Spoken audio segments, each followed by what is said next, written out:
말씀 보시겠습니다. 오늘 은혜 받으실 기록된 하나님의 말씀은 로마서 15장 31절에서 33절입니다.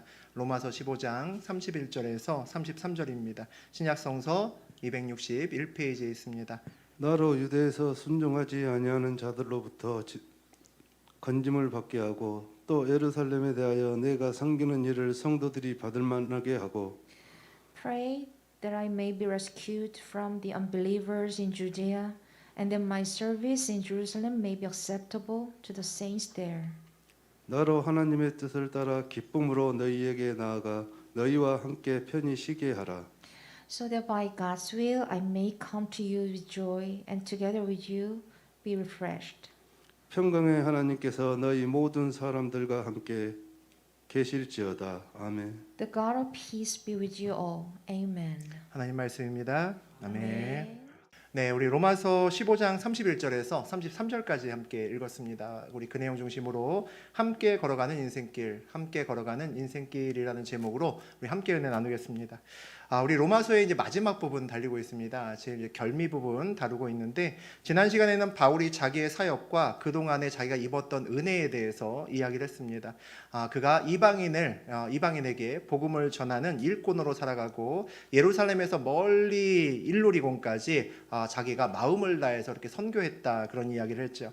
그 모든 것이 그리스도께서, 예수님께서 바울과 함께 하신 역사였다라고 그가 고백을 했습니다. 그 모든 일이 성령님의 엄청난 인도하심으로 능력으로 일어났고 그 가운데 기사와 표적이 넘쳤다라고 그렇게 바울이 간증을 했습니다. 바울은 늘 자기의 사명을 말씀으로 확인하고 또 쉽게 열매를 맺을 수 있는 것이 아니라 인도하시는 대로, 그곳이 어렵던 쉽든 간에 인도하시는 대로 따라가서 그곳에서 자기의 사명을 다했던 그런 사람이었습니다. 오늘은 바울이 자기가 앞으로 어떻게 선교를 할 것이고 또 그것에 대해 보고하고 로마 교회에게 도움을 구하는 그런 내용으로 이루어져 있습니다. 우리 함께 나누면서 우리 은혜 함께 나누겠습니다. 우리 22절 한번 같이 읽어보죠.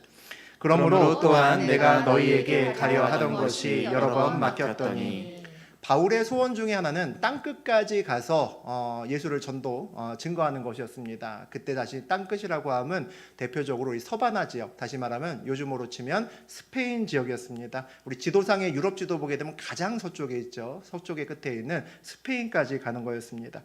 그래서 그로 인해서 그 스페인 선교를 하기 위해서 꼭 필요했던 것이 로마의 후원과 도움이었습니다. 뭐 지금이야 인터넷 뱅킹이 있으니까 뭐 한국에서도 아프리카까지 어디를 가든지 간에 얼마든지 우리가 이런저런 후원금도 보내고 도와줄 수 있죠.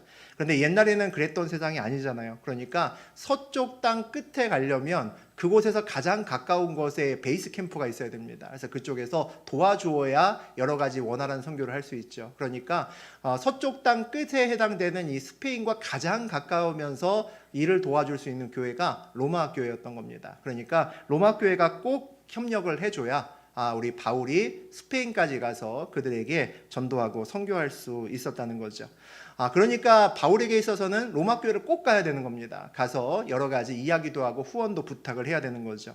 아마 애지간한 사람이라면 무리를 해서라도 자기 일정을 어떻게든 시간을 빼서 고쳐서라도 로마 교회에 갔을 겁니다. 그런데 바울은 오늘 로마에 편지를 쓰는 이 순간에도 아직도 로마에 한 번도 가지 못했다라고 이야기를 합니다. 왜 그랬을까라는 생각이 듭니다.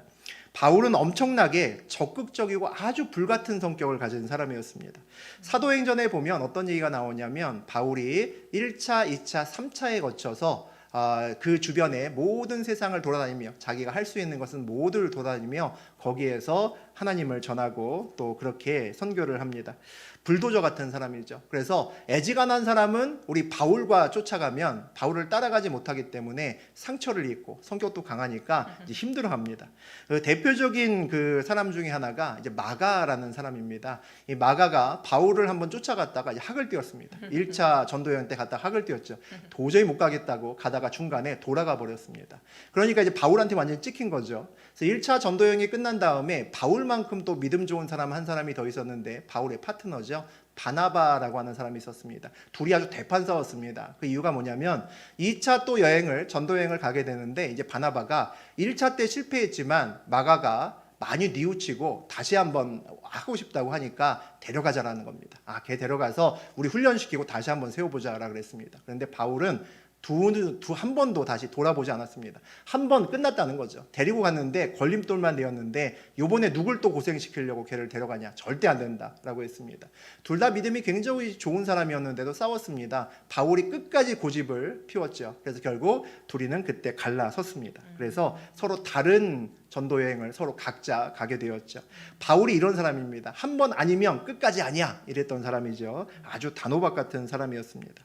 이런 바울이 왜 로마 교회에 안 갔을까라고 우리가 궁금해하는데 22절을 보니까 이런 말 나옵니다. 가려 하던 것이 여러 번 막혔더니라고 되어 있습니다. 그러니까 시도를 안 한 것이 아니라 여러 번 막혔기 때문에 그가 가지 않았다라는 거죠. 막혔다라는 것은 수동태입니다. 내가 안 간 것이 아니라 가고 싶었는데 누군가에 의해서 막힘이 있었다는 거죠. 바울은 애지간하면 뚫고 나가는 사람입니다. 불도저 같은 사람이기 때문에 어떻게든지 방해가 있어도 가는 사람이죠. 그런데 그가 가지 않았다는 것은 그 막은 것이 사람이나 어떤 상황이 아니라 하나님이 막았다라는 것을 알기 때문에 가지 않았던 겁니다. 바울이 과거에도 이 불도저 같은 바울이 그와 같은 경험이 이미 있었습니다. 사도행전 16장에 보면 어떤 내용이 나오냐면 바울이 이제 2차 전도 여행을 열심히 하다가 그는 이 소아시아에 열심히 돌아다니면서 복음을 전하는 것이 자기의 사명이라고 생각했습니다. 그런데 자꾸 가고자 하는 곳에 전도의 길이 막히는 겁니다. 자꾸 가려고 하면 무슨 일이 생겨서 못 가고 자꾸 가려 하면 또 사건이 생겨서 못 가는 거죠. 그런데 어느 날 예수께서 오셔서 그에게 환상을 보여줍니다. 야, 너 마게도냐로 가서 거기서 나를 전해라 라고 이야기를 합니다. 이 바울은 정말 이해할 수 없는 주님의 명령이었습니다. 왜냐하면 마게도냐는 굉장히 잘 살던 곳이었습니다. 로마의 문화를 같이 공유하면서 아주 잘 사는 그런 곳이었다는 거죠. 그러니까 바울은 그런 곳에서 복음을 전하기도 어렵고 그런 잘 사는 곳에서는 복음을 기다리는 사람도 없다라고 생각했습니다. 그래서 가난하고 어렵고 힘든 사람에게 복음을 전하는 것이 맞다라고 생각해서 자꾸 소아시아로만 돌아다니려고 했다는 거죠. 그런데 주님은 생각이 다르셨습니다. 이제 유럽 전도 마게도냐로 갈 때가 됐다라고 말씀하셨다는 거죠. 우리 사람이 살다 보면 우리도 마찬가지입니다. 생각보다 많은 사람들이 내 뜻과 하나님 뜻이 같다라고 생각합니다. 근데 그렇지 않을 때가 훨씬 더 많죠. 하나님의 뜻과 우리 뜻이 다를 때가 훨씬 더 많습니다. 그래서 민감하지 않으면, 깨어있지 않으면 내가 어떤 길로 가면서 당연히 하나님도 이게 맞다고 하시겠지 묻지도 않고 그렇게 갈 때가 많습니다. 우리가 함께 걸어간다는 것의 첫 번째 조건은 뭘까요? 같은 방향을 바라보는 겁니다. 같은 곳을 바라본다는 것은 목적이 같다는 거죠. 목적이 같아야 끝까지 손잡고 갈 수 있죠. 나는 동쪽을 보는데 다른 사람이 서쪽 가면 당연히 같이 함께 걸어가지 못할 겁니다. 바울은 늘 복음을 전하고 생명 살리는 일에 전심을 다했던 사람이죠. 그러니까 그는 늘 하나님과 같은 곳을 바라보는 사람, 같은 목적을 가진 사람이었습니다. 함께 걸어가기 위해서 또 하나 굉장히 중요한 것이 있습니다. 많은 사람이 놓치는 것이 있습니다. 함께 걸어가려면 같은 길을 걸어야 됩니다. 같은 길을 걸어야 되죠. 우리는 마음속에 어떤 마음이 있냐면 뭐로 가도 서울만 가면 된다라고 생각합니다. 내가 다른 길을 가도 마지막에 서울만 가면 마지막에 목적지만 가면 되는 거 아니야. 선한 결과만 얻으면 되는 거 아니야 라고 생각할 때가 많습니다. 그런데 그렇지 않다는 거죠. 함께 걸으려면 같은 길을 반드시 걸어야 된다는 것을 잊으면 안 됩니다. 같은 길을 걷는다는 것은 무엇을 내려놔야 되냐면 나의 방법을 내려놔야 되는 겁니다. 하나님과 같은 방법을 내가 가지고 살아가는 것이 같은 길을 걸어가는 거죠. 우리가 성령님의 음성에 예민해야 된다. 그리고 항상 말씀을 붙들고 살아야 된다는 것이 뭡니까? 목적 때문이 아니라 방법 때문입니다. 예수를 믿는 사람은 목적이 뭔지 다 압니다. 그런데 그 방법에 있어서 다른 경우가 많기 때문이죠. 하나님께서 구약시대에 왜 솔로몬의 성전보다 의리하고 막 백향목으로 완전히 막 금칠을 한 그 솔로몬의 성전보다 왜 백성들 사이에 초라하게 보이는 성막에 계시는 것을 더 좋아했을까라고 싶습니다. 백성들과 함께 걷기 위해서죠. 하나님은 좋은 성전에 앉아갖고 어디 똘똘한 놈 누가 오나 보자 거기서 출석 체크하시는 분이 아니라 백성들의 삶의 자리에서 같은 길을 걷기를 원하시는 분이었습니다. 하나님이 백성들에게 주신 법이 있죠. 율법을 주셨습니다. 율법이 뭡니까? 너희들 이제 내 방법대로 살으라는 겁니다. 나와 같은 길을 함께 걷자라고 주신 법이 율법이라는 거죠. 그러니까 하나님과 함께 걷는 데 있어서 정말 중요한 것은, 목적만큼 중요한 것은 삶의 방법을 하나님께 드리고 같은 길을 손붙잡고 걸어가는 겁니다. 많은 그리스도인들이 선교와 전도를 외칩니다. 나는 하나님의 비전을 가지고 살아라고 이야기를 하죠. 그런데 삶의 자리에서 하나님의 방법을 붙들고 사는 사람들은 생각보다 그렇게 많은 것 같지 않습니다. 많은 사람들이 내 방법으로도 얼마든지 하나님이 원하시는 목적지에 도달할 수 있다라고 생각하는 것 같아서 깜짝깜짝 놀랄 때가 많습니다. 그게 가능하다라고 생각하는 것은 하나님과 함께 같은 길을 걷지 않아도 구원받을 수 있다라고 생각하는 것과 같기 때문입니다. 우리 23절과 24절 봉독합니다. 이제는 이 지방에 일할 곳이 없고 또 여러 해 전부터 언제든지 서바나로 갈 때에 너희에게 가기를 바라고 있었으니 이는 지나가는 길에 너희를 보고 먼저 너희와 사귐으로 얼마간 기쁨을 가진 후에 너희가 그리로 보내주기를 바랍니다. 로마 교회에 가고 싶었는데 여러 번 막혔다고 했습니다. 그리고 나서 바울이 로마 교회에 방문하려는 그 방법이나 때가 바뀌었다라는 것을 우리가 이 지문을 통해, 이 구절을 통해서 알 수 있습니다. 일부러 목적을 가지고 후원을 받아야지 해서 시간을 내서 방문하는 것이 아니라 스페인 선교할 때, 서바나 선교가 결정되었을 때 그 중간 기착점으로 살짝 로마를 들렸다가 연이어서 서바나로 가겠다라고 이야기하는 거죠. 스페인 선교가 먼저 열리면 그때 가는 길에 들리겠다라고 이야기를 합니다. 잘 생각해 보면 우리가 어떤 일을 추진할 때의 방법과는 전혀 다른 것을, 반대인 것을 알 수 있습니다. 만약에 우리가 어떤 선교에 대한 사명을 가진다면, 받는다면, 내가 선교해야 된다, 하나님이 말씀하신다면 선교지에 대한 준비를 먼저 할까요? 아니면 그곳에 갈 때 필요한 후원금이나 여러 가지 제반 여건을 만들기 위해서 내가 먼저 힘을 쓸까요? 우리 대부분은 먼저 후원금 받기 위해서 애쓸 겁니다. 그 지역에 나가서 살려면 한 달에 100만 원은 필요하니까 교회를 몇 군데 알아보고 내 지인을 통해서 일단은 한 3년이나 5년치 정도는 내가 생활비를 확보해야 나가지. 그전에는 난 꼼짝도 안 할 거야. 아마 대부분의 사람이 그렇게 일을 추진을 할 겁니다. 그런데 오늘 바울은 선교지를 가는 길이 먼저 열리면 그때 지나가다 들릴 테니 후원금을 네 좋은 대로, 하고 싶은 대로 나한테 주라라고 이야기하는 것 같습니다. 비행기표 끊게 되면 내가 잠시 들리겠다라고 하는 거죠. 이 삶의 자세가 뭐냐면 목적이 이끄는 삶입니다. 목적이 이끄는 삶으로 살겠다는 거죠. 목적이 이끄는 삶은 나의 방법을 내려놓고 하나님 방법을 내가 취할 때 가능한 삶입니다. 앞길을 여시는 분도 하나님이고 그 필요한 모든 것도 하나님께서 채우신다 라는 것을 믿을 때 우리가 그 길을 걸을 수 있죠. 우리 같으면 바울처럼 저렇게 하면 굉장히 불안할 겁니다. 로마 교회 갔을 때 얼마를 줄지 안 줄지 누가 압니까? 모른다는 거죠. 그런데 바울은 로마 교회에서 그를 도울 것을 확신하고 있는 것 같습니다. 오늘 9절을 보니까 지나가는 길에 너희를 보고 먼저 너희와 사귐으로 얼마간 기쁨을 가진 후에라고 되어 있습니다. 돈을 줄지 안 줄지도 모르는데 뭐라고 합니까? 얼마간 기쁘게 머물겠다고 합니다. 그곳에 가는 것이 기쁘다고 합니다. 무슨 얘기입니까? 하나도 안 불안하다는 거죠. 하나도 불안하지 않다는 겁니다. 과거에 저는 굉장히 계획적인 사람이었습니다. 1년 계획 세우고 5년 계획 세우고 10년에는 내가 이렇게 돼 있겠구나 라고 생각했고 거의 그 길을 40대 한 중반까지 살았던 것 같습니다. 그리고 그 방법대로 살면서 그것이 옳은 길이라고 생각했습니다. 그런데 하나님을 만난 이후로는 그게 잘 안 되더라고요. 제가 문제가 아니라 하나님이 문제셨던 것 같습니다. 하나님께서 저를 처음 다루셨던 방법 중에 하나가 네 방법이 아니야 라는 것부터 가르쳐 주셨습니다. 제가 삶을 살다가 이건 한 90% 되는 건데 그냥 숟가락만 얹어 놓으면 되는 거야 라고 생각하면 안 됐습니다. 다 뒤집어졌습니다. 반대로 이거 설마 되겠냐 라고 하는 일은 설마가 사람을 잡더라고요. 되기 시작했습니다. 그러니까 이제 머릿속이 이제 혼란해지는 거죠. 왜 그러실까? 왜 그러실까? 나 기도하고 또 응답도 받고 가는데 왜 그러실까라는 생각이 들었습니다. 시간을 지나놓고 보니까 하나님께서 나에게 방법이 아니라 목적이 이끄는 삶을 살게 하시려고 그렇게 하셨구나라는 생각이 들었습니다. 하나님이 나와 함께 걷고 싶었다는 거죠. 뭐로 가도 서울만 가는 것이 아니라 나와 함께 손붙잡고 하나님의 길을 함께 같은 길을 걷고 싶으셨던 겁니다. 그러니까 내 방법과 계획을 내려놓게 만드셔야 됐던 거죠. 그런데 참 신기한 것은 내가 계획 세우지 않고 나가면 참 어려울 줄 알았는데, 혼란스러울 것 같았는데 내가 계획을 세우지 않아도 잘 굴러가더라고요. 괜찮습니다. 신학교도 개척도 다 하나님이 이끌어 가셨습니다. 아마 제가 계획을 세워서 갔다면 그때 세웠던 계획은 아마 올해 정도에 개척을 하는 거였습니다. 얼마나 난감했겠습니까? 오미크론으로 난리가 났는데.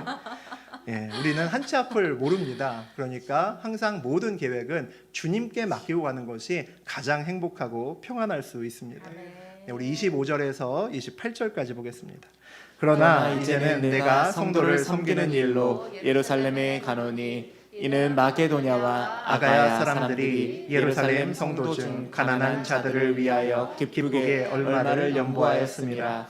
저희가 기뻐서 하였거니와 또한 저희는 그들에게 빚진 자니 만일 이방인들이 그들의 영적인 것을 나눠 가졌으면 육적인 것으로 그들을 섬기는 것이 마땅하니라.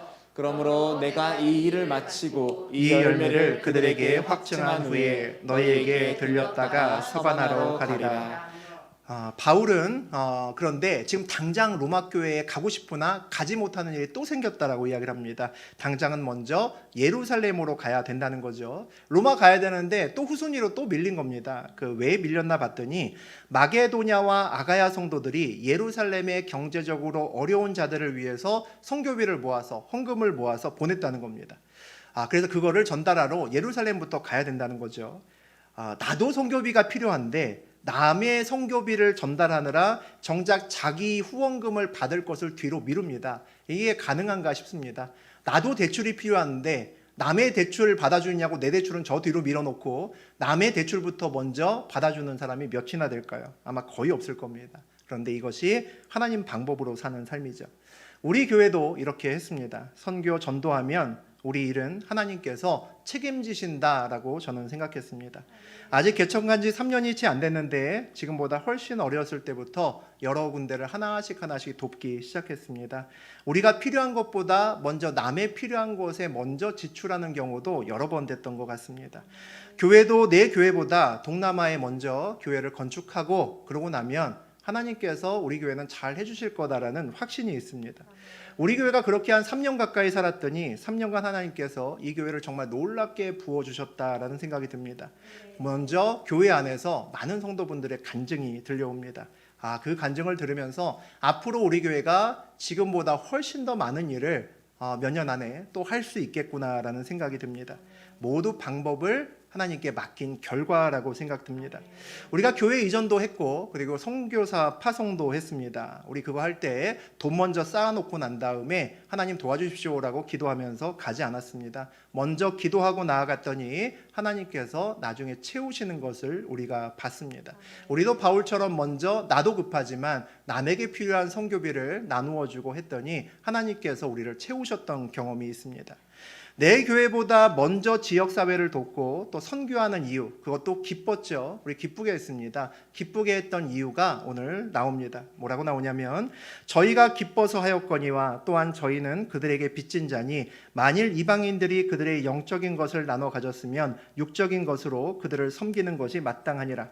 한마디로 얘기하면 복음에 빚졌다라는 겁니다. 복음에 빚졌다는 것은 복음 때문에 정말 큰 빚을 진 것처럼 너무 많이 받았다는 겁니다. 복음을 통해서 너무 많이 받았다는 거죠. 복음에 빚진 자는 그러니까 마음이 어떻습니까? 기쁩니다. 놀랍게 많은 걸 받았기 때문이죠. 먼저 구원받은 기쁨을 풍성히 누려야, 복음이 당연한 것이 아니라 복음의 빚을 져야 내 마음이 기쁠 수 있고 내 마음이 기뻐야 남의 마음도 기쁘게 만들 수 있습니다. 내 마음이 기뻐야 남을 기쁘게 할 수 있다는 얘기는 열매를 맺고 먹일 수 있다는 말입니다. 바울이 마게도냐 아가야 사람들의 헌금을 열매라고 표현하는 것을 오늘 볼 수 있습니다. 이 사람들이 넉넉해서 헌금한 게 아닙니다. 고린도후서 8장에 보면 어렵고 힘든 가운데서도 기쁨으로 헌금했다라고 되어 있습니다. 복음의 기쁨 때문에 한 거란 얘기죠. 내 형편이 돼서가 아니라 정말 마음의 기쁨 때문에 헌금을 했다는 겁니다. 그래서 그런 헌금과 헌신은 열매가 됩니다. 내 기쁨이 바깥쪽으로 드러나는 것이기 때문에 열매고, 그 열매를 누구에게 주든 그 사람에게 동일한 기쁨을 선물할 수 있기 때문에 열매라고 부를 수 있습니다. 그런데 내 삶에 이런 열매가 있다는 것의 더 중요한 의미는 뭐냐면, 내가 내 삶에 그런 열매가 맺힌다는 것은 내가 진짜 복음에 비쳤고 그 구원의 기쁨으로 넘친다는 증거이기 때문입니다. 내 삶에 아가야와 마게도냐 사람 같은 이런 사람들의 열매가 맺히는 것은 내가 진짜 구원받은 사람임을 세상에 증거하는 가장 중요한 방법 중에 하나입니다. 우리 29절 읽어봅니다. 내가 너희에게 나아갈 때에 그리스도의 충만한 복을 가지고 갈 줄을 아노라. 아주 유명한 우리 세계의 자산가 중에서 워렌 버핏이라고 하는 사람이 있습니다. 우리 잘 아시는, 많이 들어본 사람이죠. 그가 매년 나와 함께 점심 식사할 사람을 고릅니다. 그 자선 사업 중에 하나인데, 그와 함께 점심 식사 한 끼를 먹기 위해서 경매를 하는데 돈이 어마어마합니다. 보통 한 20억 정도 줘야 그 사람하고 한 끼 식사를 할 수 있습니다. 2019년에는 56억을 누가 경매를 해서 그 사람과 한 끼 점심 식사를 했다라고 합니다. 비용은 이제 전액 기부한다고 합니다. 뭐 어쨌든지 간에 그 많은 돈을 낸다라고 하는 것이 왜 그럴까 싶습니다. 아마도 세계 최고의 투자자와 자산가와 식사를 하면 그에게 정말 유익한, 돈으로 살 수 없는, 내가 몇십억을 지불해도 아깝지 않을 만큼의 무엇인가를 그에게 얻을 수 있다는 기대 때문에 그 돈을 지불을 하겠죠. 아마 세상 사람들이 원하는 복을 워렌 버핏이 가지고 있다라고 많은 사람이 생각하는 것 같습니다. 그 복에 대한 꿀팁을, 그 잠깐의 몇 시간의 시간을 통해서 그 꿀팁을 받을 수 있을 거다, 많은 사람이 기대하고 그를 만나지 않을까 싶습니다. 오늘 바울이 로마 교회에 가면서 충만한 복을 가지고 갈 것이라고 그렇게 이야기를 합니다. 그런데 우리가 조금만 더 세상적인 눈으로 보게 되면 이 말이 안 되는 얘기입니다. 바울이 로마 교회에 가는 이유가 뭡니까? 돈 받으러 가는 겁니다. 후원 받으러 가는 거죠. 그러면 세상의 눈으로 보면 누가 복이 있습니까? 로마 교회가 복이 있는 거죠. 누가 복을 가지고 갑니까? 가서 복을 받아 갖고 와야 됩니다. 그런데 복을 받아야 할 처지에 있는 바울이 그것도 무슨 복을 충만하게 준다는 것일까라는 거죠. 하나님께서 창세기에서 아브라함을 부르시고 너에게 복 줄게라고 하신 다음에 한 말이 있습니다. 너는 복이다 그러셨습니다. 하나님의 백성에게 너는 복이다라 그러셨습니다. 하나님의 백성은 세상의 복을 쫓아가는 것이 아니라 하나님이 나에게 주신 복을 누리는 사람입니다. 그러니까 다르다는 거죠. 그러니 우리가 하나님과 함께 걷고 있는 바울처럼, 만약에 바울이 로마 교회에 가면 그가 이제까지 경험하고 알게 된 하나님의 복의 비밀을 얼마나 많이 풀어놓았을까요? 우리가 1년 가까이 로마서를 읽으면서 충만한 은혜를 많이 받았는데 우리는 간접적으로 그가 쓴 글을 읽은 거잖아요. 만약에 바울이 우리 교회에 와서 그의 사역과 그의 사역에서 하나님의 놀라운 이적과 기적과 복을 우리에게 전했다면 아마 로마서를 읽는 거하고는 비교도 할 수 없을 정도의 엄청난 큰 복이 우리에게 왔을 겁니다.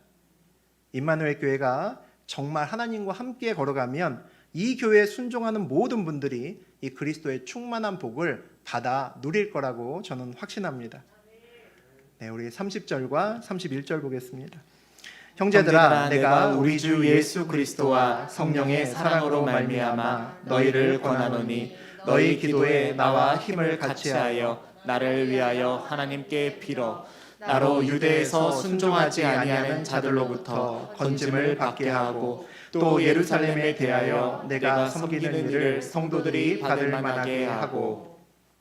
바울이 로마 교회에게 이제 구체적인 기도를 요청합니다. 그리스도를 믿지 않는 유대인들에게 화를 당하지 않게, 매맞거나 감옥에 갇히지 않게 기도해 달라라고 하고요. 또 하나는 예루살렘에 이 헌금을 가지고 가서 기쁨으로 잘 전달할 수 있도록 그렇게 기도 부탁을 합니다. 우리 이런 것을 뭐라고 부릅니까? 중보기도라고 부릅니다. 여러분 아시는 것처럼 중보기도죠. 하나님과 함께 걷는 인생길에는 그 길을 함께 걷는 동역자들을 만납니다. 그 동역자들의 가장 큰 역할이 뭡니까? 같은 길을 걸어가면서 서로를 위해서 중보기도하는 겁니다.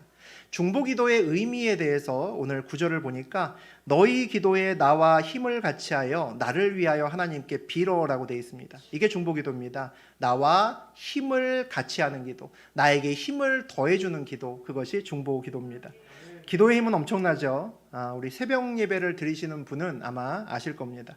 우리 교회 새벽 예배는 설교는 짧고 그리고 성경 봉독과 중보 기도로 주로 이루어져 있습니다. 그래서 새벽 기도를 드리면 서로를 위해서 기도하는 기쁨이 무엇인지 알 수 있고 그 중보 기도를 통해서 하나님이 얼마나 놀랍게 역사하시는지를 볼 수 있습니다. 우리 새벽 예배 끝나고 나면 그냥 못 가잖아요. 입이 근질거려서 얘기를 잠깐까지 하고 납니다. 하고 가죠. 그 동안에 나에게 있었던 일과 그런 이야기들을 하나하나 나눌 때마다 주변 사람들이 이래서 기도해야 되는구나, 이래서 우리가 함께 기도해야 되는구나를 알게 됩니다. 제가 어렸을 때 기도 부탁할 수 있는 우리가 어려울 때 기도 부탁을 할 수 있는 사람이 몇 명일까 우리가 좀 돌아볼 필요가 있습니다. 많은 기독교인들이 기도할게라는 것을 인사처럼 합니다. 안녕하세요 하는 것처럼 기도하겠습니다라는 이야기를 합니다. 그런데 나를 위해 내가 어려운 일이 있을 때 나를 위해 진짜 중보 기도할 수 있는 사람이 몇 명인가를 세어보는 것은 큰 의미가 됩니다. 만약에 풍성한 숫자로 나를 위해서 중보 기도하는 사람을 내가 가지고 있다면 내가 하나님과 그 길을 잘 걷고 있다라고 볼 수 있습니다.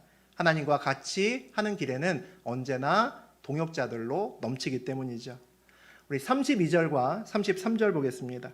나로 하나님의 뜻을 따라 기쁨으로 너희에게 나아가 너희와 함께 편히 쉬게 하라. 평강의 하나님께서 너희 모든 사람과 함께 계실지어다. 아멘.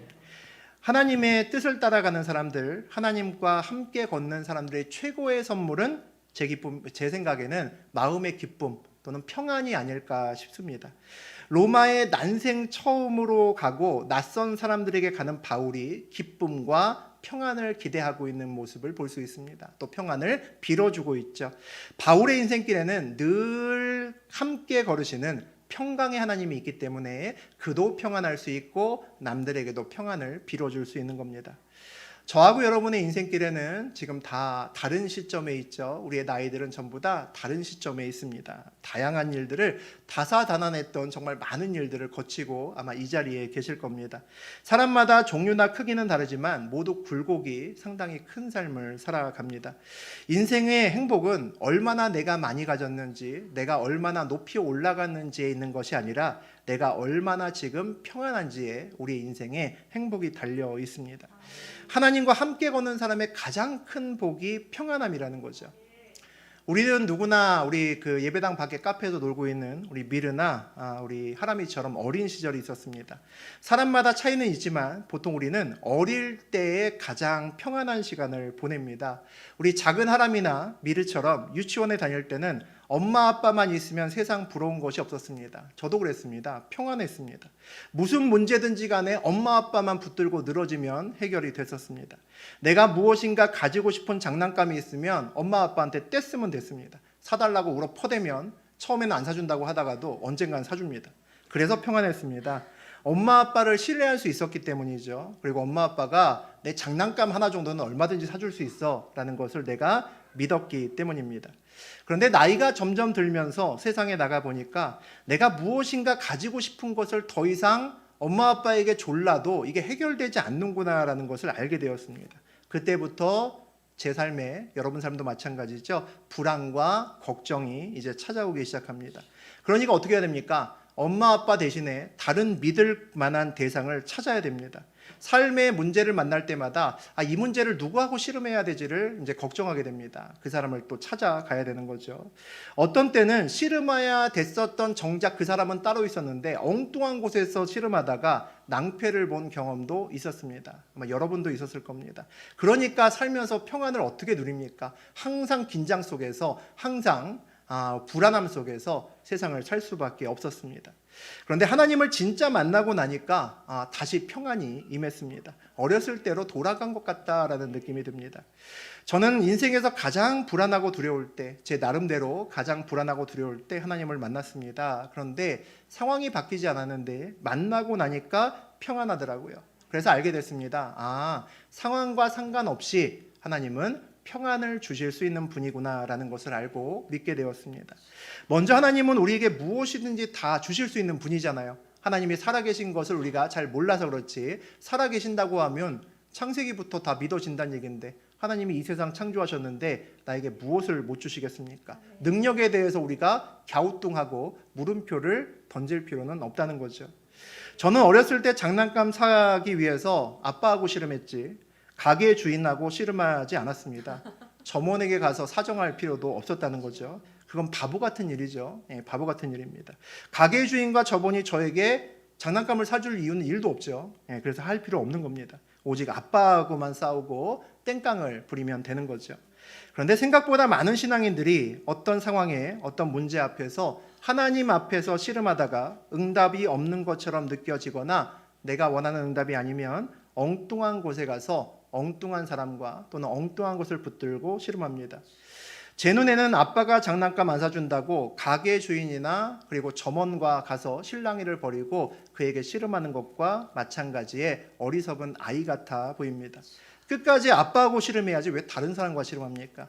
지금 생각해보면 제가 어렸을 때 평안했던 이유 중에 하나가 오직 엄마 아빠하고만 때를 쓰면 됐기 때문입니다. 다른 사람은 없고 그분들하고만 내 부모하고만 때를 쓰면 내 문제가 해결될 수 있다는 확신을 가졌기 때문에 마음이 편한 겁니다. 어떤 일이 벌어져도 엄마 아빠만 붙들면 된다라고 생각했죠. 그리스도인과 세상 사람들의 삶의 가장 큰 차이는 우리는 답을 알고 살아가고 세상 사람들은 답을 찾으면서 살아갑니다. 그게 가장 큰 차이입니다. 답을 모르고 세상 사람들은 살아가기 때문에 때로는 여기서 씨름하고 때로는 저기서 씨름합니다. 아니네 그러면 또 딴 데 가서 씨름하는 것을 반복합니다. 그런데 그리스도인은 답을 알고 살아갑니다. 무슨 얘기입니까? 답이 나와 함께 걷고 계신다는 거죠. 우리 인생의 답이 하나님이라는 것을 알고 살아가는 사람을 그리스도인이라고 부릅니다. 그러니까 우리는 하나님이 나에게 무엇을 안 해주신다고 해서 가게 주인이나 점원을 찾아가면 바보입니다. 내 옆에 계신 분과 씨름해야 된다는 거죠. 인생의 답과 함께 걷는 인생은 평안합니다. 늘 하나님과 같은 방향을 바라보고 그분과 같은 길을 걸으면서 손잡고 뚜벅뚜벅 그렇게 걸어가면 되기 때문입니다. 방법까지 맡기고 방법까지 온전히 맡기고 목적이 이끄는 삶을 살 때 우리는 삶에서 진짜 기쁨의 열매를 맺을 수가 있습니다. 그 기쁨의 열매는 내가 그만큼 기쁘다는 것을 알려주는 열매고 그 열매는 남도 나의 가족이나 내 주변에게도 함께 기뻐할 수 있는 열매를 먹일 수 있습니다. 그리고 우리는 끝까지 그래서 하나님하고만 씨름하시면 된다는 거죠. 2022년도에는 주님과 함께 평안한 한 해 되시기를 주의 이름으로 축복합니다.